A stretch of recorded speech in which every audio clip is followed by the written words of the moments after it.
What is up, guys? This is Kobe here, and welcome to a KMS patch overview for the November update, which is version 1.2.356.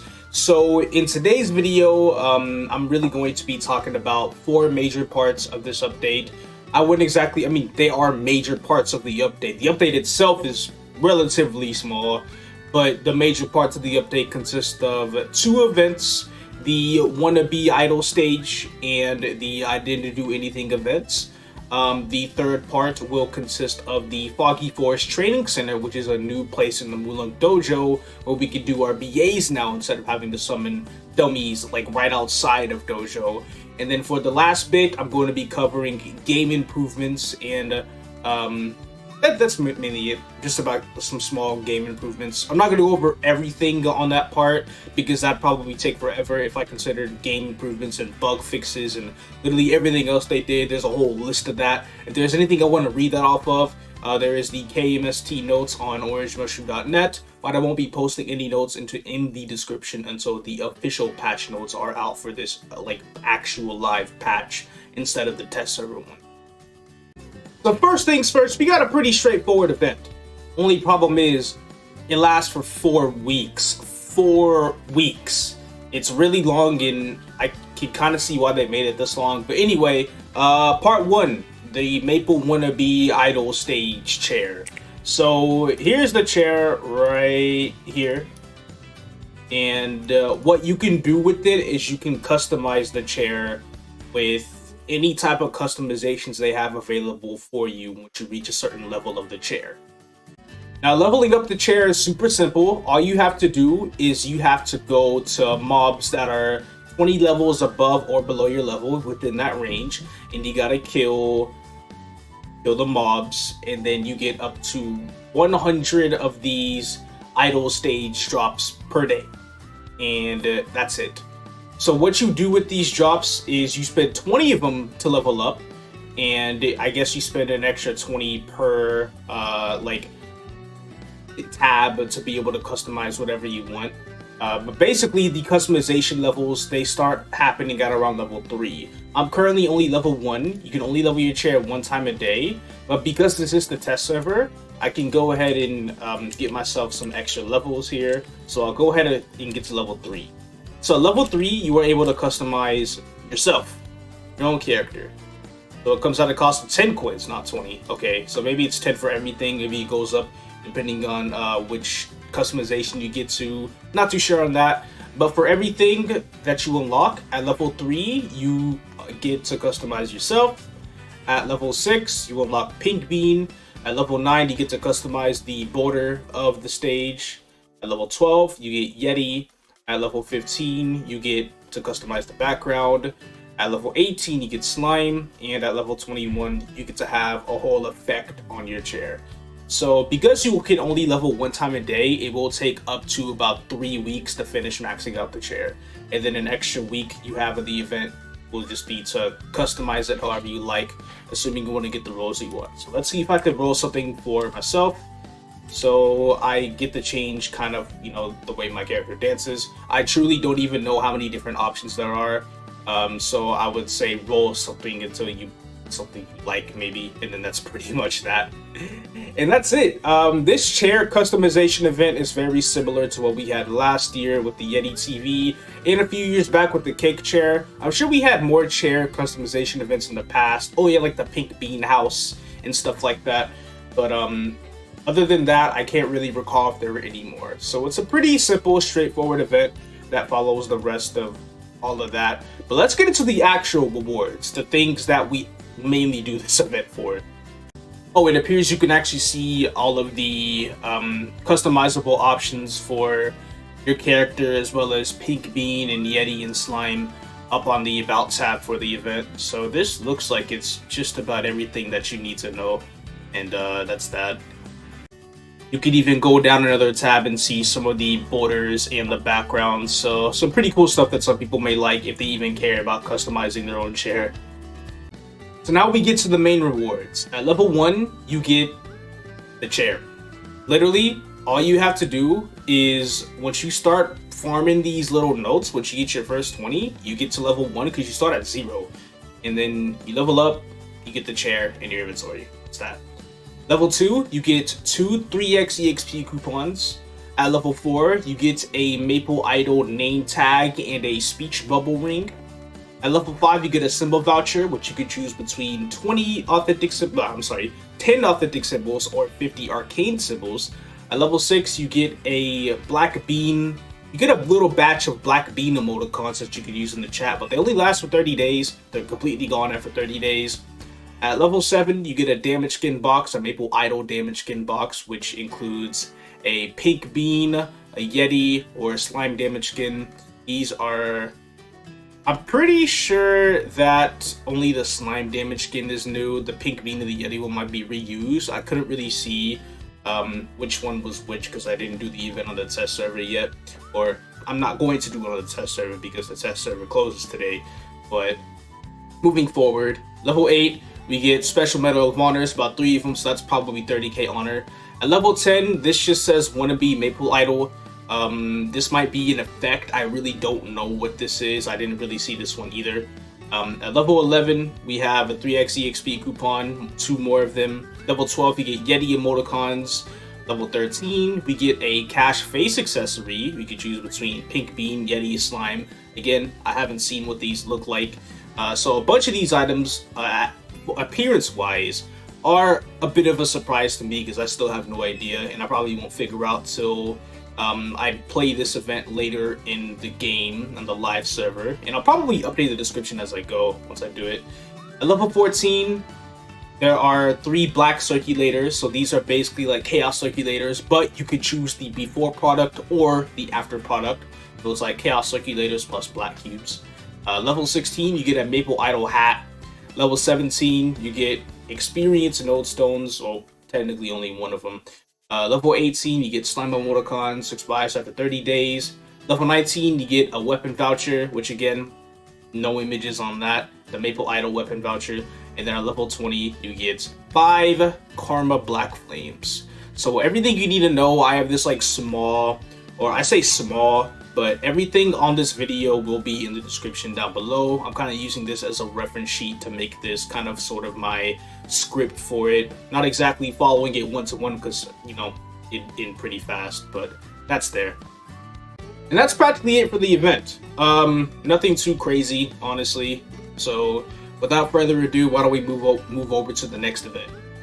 I didn't do anything. So what I didn't do anything is an EXP event. And I'm pretty sure GMS currently has this event right now, but KMS has some special rewards to it. So at the moment, right now, every 10 seconds you are logged in, you gain EXP in the EXP pocket. If you're logged off, there's a cat right below me. If you're logged off, EXP goes up only every 20 seconds instead of 10 seconds. Once the amount of time has reached 12 hours and you haven't claimed it yet, you will not gain EXP anymore. Once you do claim it, it will take the total amount of time you have claimed, and it will show you how much you have claimed on the bottom here. This is important because there's rewards based on this. So the rewards are really simple and straightforward. For 20 hours, you get 30 15-minute EXP coupons. Also, those 3x coupons on Maple Idol, those are also 15 minutes. You think they give us 30-minute coupons or something? I believe this is another 30k honor for reaching 40 hours. At 60 hours, you get a symbol voucher, which you can choose either 50 arcane symbols or 10 authentic symbols.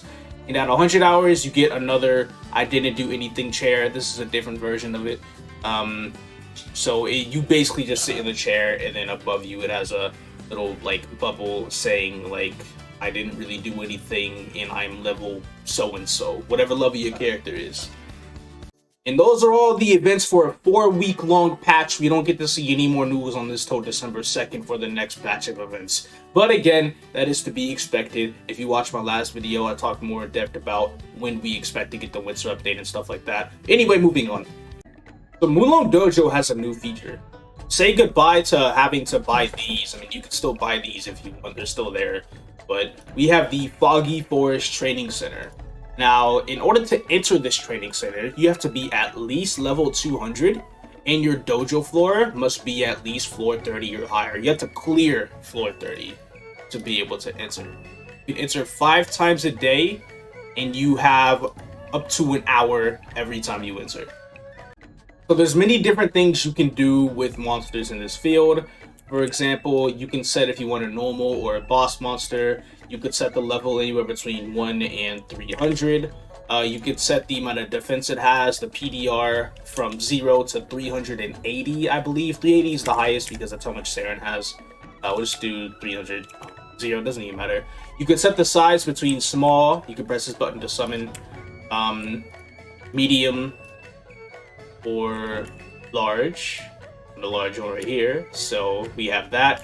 And then the HP, it's different from mobs and bosses, but for bosses, it ranges between 100 bill, 1 trill, 10 trill, 100 trill, 1 quadrillion, or unlimited. For normal monsters, it ranges between 5 bill, 10 bill, 30 bill, 50 bill, 150 bill, 500 bill, or unlimited.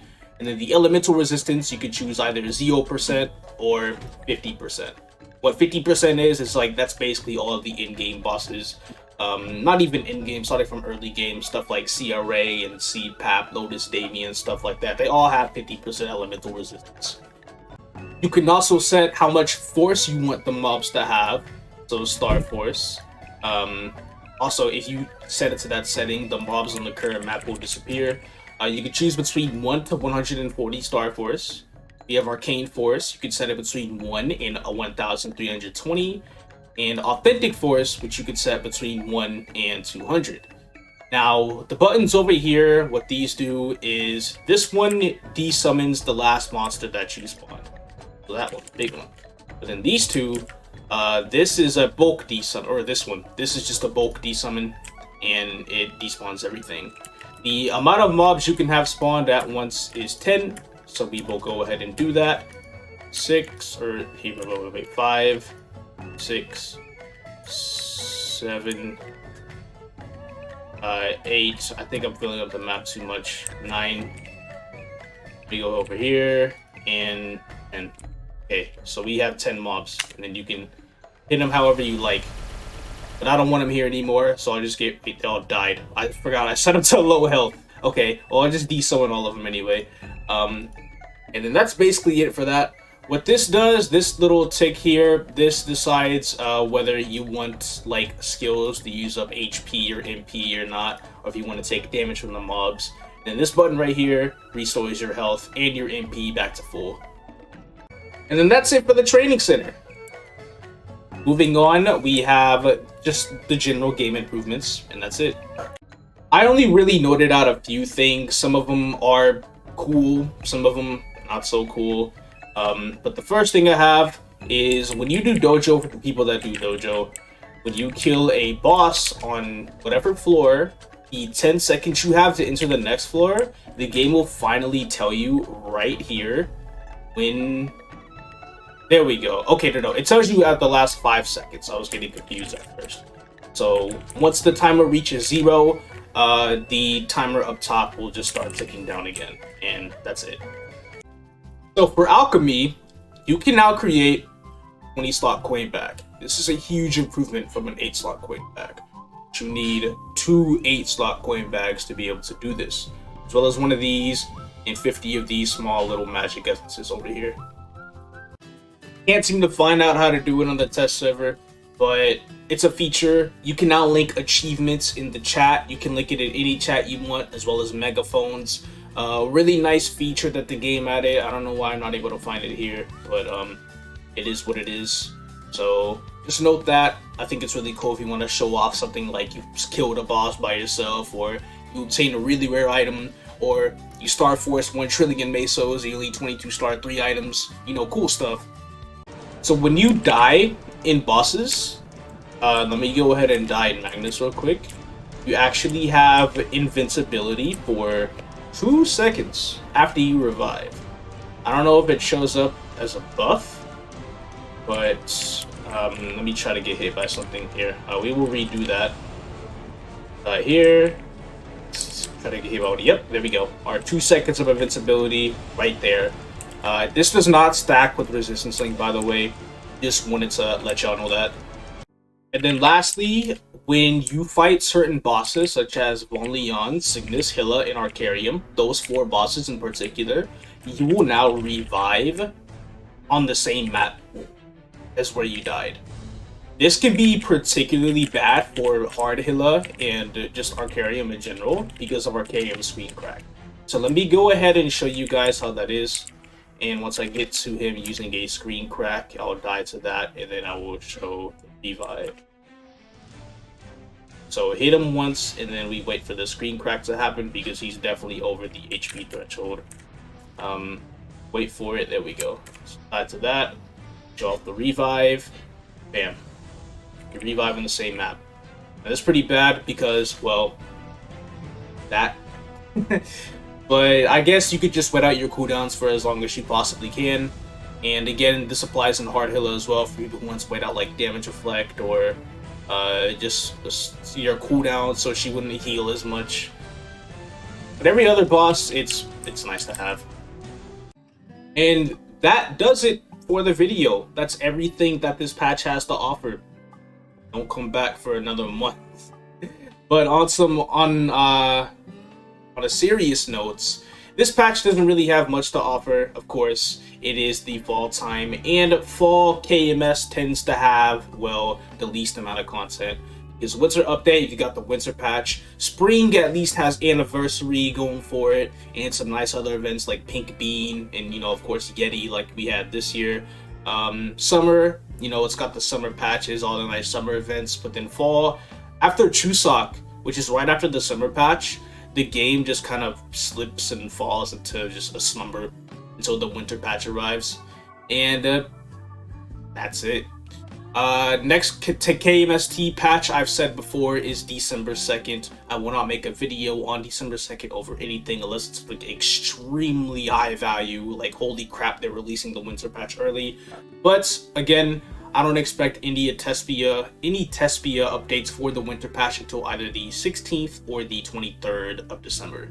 So with that being said, thank you all for watching this video. I hope you guys will tolerate what's to come for the next month, and I'll see you guys in the next video.